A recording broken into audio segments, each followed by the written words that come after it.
بسم اللہ الرحمن الرحیم۔ ابھی کچھ دیر پہلے میں قومی حالات پر کچھ عرض کر رہا تھا آپ سب کی خدمت میں، ہندو بھائیوں کے سامنے، مسلمان بھائیوں کے سامنے، شیعہ بھائیوں کے سامنے، سنی بھائیوں کے سامنے میں خدا کو شاہد بنائے کرتا ہوں کہ یہ تقریر میری جو تھی مختصر سی، یہ اللہ کی رضا کے لیے تھی۔ مجھے نہ اس کے لیے پیسہ چاہیے، نہ شہرت چاہیے، نہ مفت چاہیے۔ میں جب تک زندہ ہوں اسی لائن پر کام کرتا رہوں گا، مر جاؤں گا تو اللہ میرا حساب لینے والا ہے۔ ہچکیاں مجھے آ رہی لیکن میں تقریر کو اپنی جاری رکھوں گا۔ ایک مصیبت اور ہے جس سے اس وقت پوری دنیا دوچار ہے، اور وہ ہے کرونا وائرس۔ اس کے بارے میں چاہتا ہوں تھوڑا سا آپ کو بتا دوں۔ دیکھیے، کرونا وائرس کا دین سے کوئی تعلق نہیں ہے، مگر یہ اسلام کی ویژن ہے اسلام کا، کہ اس کا حکم یہ ہے کہ ہمارا اس مسئلے سے کوئی ڈائریکٹ تعلق نہیں ہے، لیکن اگر یہ مصیبت آ جائے تو تم کو ہماری علماء کی تقلید نہیں کرنا ہے، بلکہ ڈاکٹروں سے پوچھنا ہے۔ ڈاکٹر جو کہیں وہ کرو تم۔ حکومت اگر اچھی ہے، مخلصت حکومت جو کہہ رہی ہے وہ کرو تم۔ یہاں پر سب ایک ہاتھ میں ہاتھ دے کے اور وہی کرو کہ جو حکومت کہہ رہی ہے۔ ڈاکٹرز ہوں، اچھے اسپتال کھلے ہوئے ہوں، وہاں پر علاج ہو رہا ہو، تو کوئی بلا ایسی نہیں ہے کہ جس کو اللہ رد نہ کر دے۔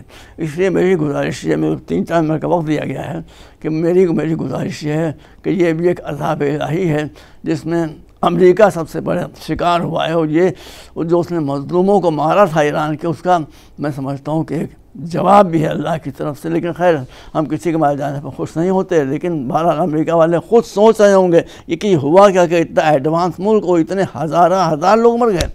اور پھر میں شیعوں سے کہنا چاہتا ہوں، مسلمانوں سے کہنا چاہتا ہوں، آپ جو ماڈرن ایجوکیشن کی مخالفت کرتے ہیں کہ نہیں کرتے ہیں؟ کرتے ہیں، بالکل کرتے ہیں۔ مگر آپ اپنی آنکھوں سے، اگر آنکھیں ہیں آپ کی تو کھلی آنکھوں سے دیکھیے کہ کسی ملک نے کرونا کے اوپر قابو نہیں پایا ہے۔ صرف ایک چائنا نے قابو پایا ہے جہاں سے وبا نکلی تھی، یا پھر ایران نے قابو پایا ہے بہت بڑی حد تک۔ اس نے ایسی مشینیں ایجاد کر لی ہیں کہ کرونا کو چیک کیا جا سکتا ہے، ایسی دوائیں ایجاد کر لی ہیں کہ جو اینٹی کرونا ہیں، اور اس کی وجہ سے آدمی لائف جو ہے محفوظ ہے۔ تو ایران سے تقریباً وبا ختم ہو گئی ہے۔ سب سے زیادہ جو شکار ہے اس وبا کا وہ امریکہ ہے۔ ہم کو کوئی خوشی نہیں ہے، وہاں کے بھی جو لوگ ہمارے سب بھائی ہیں ان کی کیا خطا ہے؟ یہ تو لیڈرشپ کی خطا ہے۔ تو اس لیے میری گزارش یہ ہے کہ یہاں پر آپ کو، میں سیستانی صاحب مقلد ہوں، سیستانی صاحب نے خود مجھ سے کہا ہے کہ جو ڈاکٹرز کہے گا وہ ڈاکٹر نہیں ہے، وہ تمہارا عالم ہے، وہ جو کہے وہ کرو تم۔ کیوں اور کیا کا سوال نہیں ہے، جو دوا دے وہ استعمال کرو، جو طریقہ وہ تمہارے سامنے کوارنٹین کا بتائے اس پر عمل کرو، جلد سے جلد صحت یاب ہونے کی کوشش کرو، ایک دوسرے سے فاصلہ رکھو تھوڑا سا، اس لیے کہ یہ ٹچ ہونے سے یہ مرض پھیلتا چلا جاتا ہے، بڑا خطرناک مرض ہے۔ اس لیے میری گزارش ہے کہ آپ لوگ اپنی غذا پر کنٹرول رکھیں، ڈاکٹر سے پوچھیں ہم کیا کھائیں کیا نہ کھائیں، جو وہ کہے اس پر آپ عمل کیجیے۔ بہرحال جب تک کہ خدا نہ خواستہ، اللہ نہ کرے، یہ وبا موجود ہے، آپ مقلد اور آیت اللہ سیستانی مقلد نہیں ہیں، بلکہ آپ مقلد ہیں اور ڈاکٹرز مقلد ہیں آپ کے، جن کی تقلید کی جائے۔ آپ ان سے بحث خواہ کر کے اپنی جہالت کو ظاہر نہ کیجیے، آپ جو وہ کہہ رہے ہیں اس پر عمل کیجیے۔ حکومت بھی جو کہہ رہی ہے آپ اس پر عمل کریں، اور ہر ایک کی جو مدد ہو سکتی ہے آپ کریں۔ ہم لوگ کبھی پروپیگیشن پہ یقین نہیں رکھتے۔ ہمارے یہاں سے جو چپکے کام ہو رہا ہے مدد کا غریبوں کی، وہ چھوٹا کام تھوڑی ہے، بہت بڑا کام ہے، لیکن ہم نے پریس میں کبھی اس کا اشتہار نہیں دیا۔ اگر اشتہار دیتے تو بات وہی ہو جاتی کہ لوگوں کو دکھانے کے لیے کر رہے ہیں۔ ہم کو تو جو خدا نے دیا ہے، جو خدا دے رہا ہے، لوگ ہماری مدد کر رہے ہیں کہ آپ اس مہم کو چلائیے، ہم چلا رہے ہیں۔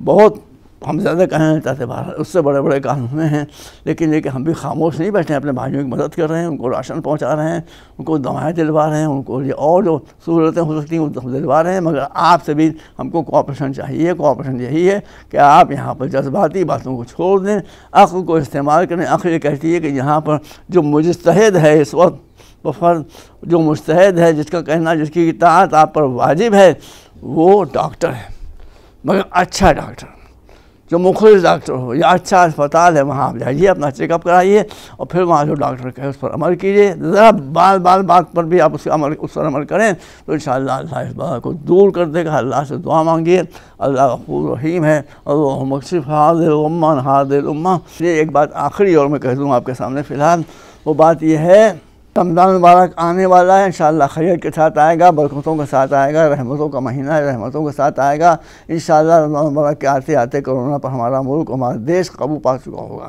لیکن ایک بات ہم آپ کے سامنے کریں، یہ میں آج تقریر میں کہنے والا تھا، چھوٹی سی بات ہے. آپ بازار میں جائیے سگریٹ خریدنے کے لیے، سگریٹ کی ڈبی آپ لیں، اس پر وارننگ لکھی ہوگی مگر ایسی لینگویج میں، انگلش میں یا ہندی میں کچھ آپ پڑھ نہ سکیں. وارننگ یہ لکھی ہوگی cigarette smoking is injurious to health. Cigarette کا پینا آپ کی صحت کے لیے نقصان دہ. کم وقتوں جب صحت کا نقصان دہ سگریٹ کا پینا تم بیچ کیوں رہے ہو؟ اس کا مطلب ہے کہ اگر ایک طرف تمہاری صحت ہے، ایک طرف ہمارا پیسہ ہے، تو ہم پیسے کو ترجیح دیں گے، صحت کو تمہاری ترجیح نہیں دیں گے. یہ ماڈرن سسٹم ہے اس پر بزنس کا.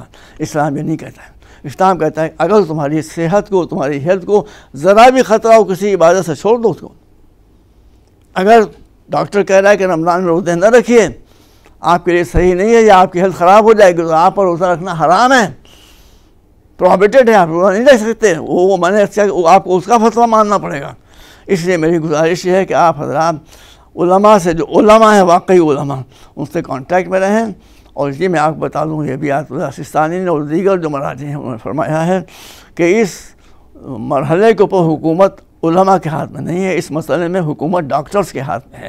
ڈاکٹر جو کہیں وہی آپ کریں، اس میں خواہ اجتہاد نہ فرمائیں. جو آپ کو عادت ہے کہ ہر مسئلے میں آپ اجتہاد کرتے ہیں، یہ نہ کریں. اللہ انشاءاللہ آپ کو شفا دے گا. بچوں کا خیال رکھیے، بچوں کو بھی بتائیے ہیلتھ کی کیا پوزیشن ہوتی ہے، کیسے اس کو مینٹین کیا جاتا ہے، یہ سب بتائیں آپ. تو آپ کو اپنی زندگی، اسلام جو ہے، میں نے بتایا کہ سگریٹ اسموکنگ، آپ خود لکھ رہے ہیں کہ یہ نقصان دہ ہے، تو کم وقت آپ بیچ ہو رہے ہیں اس کو. لیکن یہ کہ ہمارے یہاں یہ ہے کہ اگر کوئی بھی شے، میں ایک اصول بتا رہا ہوں، سن لیجیے، شیعہ سنی سب سن لیں، ایک اصول بتا رہا ہوں، کوئی بھی چیز جب حالات کے تحت آپ کی ہیلتھ کے لیے انجوریس ہو جائے، نقصان رساں ہو جائے، تو اس کا استعمال حرام ہو جاتا ہے. اس لیے اب اس وقت جو حالات ہیں اس میں اگر روزہ رکھنا آپ کے لیے نقصان دہ ہے تو روزہ رکھنے کا اختیار آپ کو نہیں ہے. آپ روزہ رکھیں گے تو حرام میں گناہ ہے روزہ رکھیں گے تو. اس لیے میری گزارش ہے کہ اپنے مسئلوں کو سمجھیے. اب آیت اللہ سستانی کا یا جو کسی اور مرجع کا مقلد ہے اس کا عملیہ اٹھا کے دیکھیے. اب تو اردو ہندی سب میں موجود ہیں، اور اب چھپی ہوئی کتابیں موجود ہیں. آپ اس کے مقلد ہیں، سستانی صاحب مقلد ہیں تو، یا اور کسی کے مقلد ہیں تو آپ اس کی منگا کے دیکھیے، جو وہ کہیں رمضان کے بارے میں، اس کے اوپر آپ ہمارے خیرہ ہوں. آخری بات یہی ہے کہ روزہ رکھ کے اگر آپ اپنی انسانیت کو بچا سکے تو پھر تو یہ روزہ ہے. اور اگر انسانیت کو داؤں پر لگا دیا آپ نے تو پھر یہ روزہ نہیں ہے، یہ روزے کی اینٹی روزہ کوئی تحریک ہے کہ جو چل رہی ہے. بہرحال آپ حضرات کو اللہ سلامت رکھے، اپنے بچوں کا خیال رکھیے، ان کی تعلیم کا خیال رکھیے، ان کی صحت کا خیال رکھیے. اور پیسہ اڑائیے نہیں، پیسے کو بچا کے دانت سے پکڑ پکڑ کے خرچ کیجیے. مگر جہاں خرچ کرنے کی ضرورت ہے وہاں خرچ کیجیے. جہاں خالی شو بازیاں ہیں وہاں خرچ نہ کیجیے. وہ حرام ہے اور یہ حلال ہے، یہ جائز ہے. وآخر دعوانا الحمدللہ رب العالمین.